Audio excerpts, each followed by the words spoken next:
получилась печь, противопожарная разделка.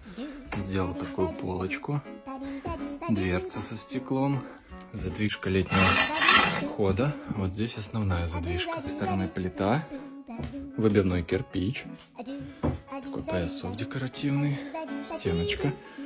Ну, это по просьбе заказчика. Две прочистки лежанки. Со стороны под лежанкой две дровницы. Сама лежаночка прошу прощения, 50 сантиметров. Вот такая вот печура. Ну что, первый пробный розжиг. Работает вроде бы отлично, видно, как дым идет в опускной канал и опускается там. Не дым, а огонь даже.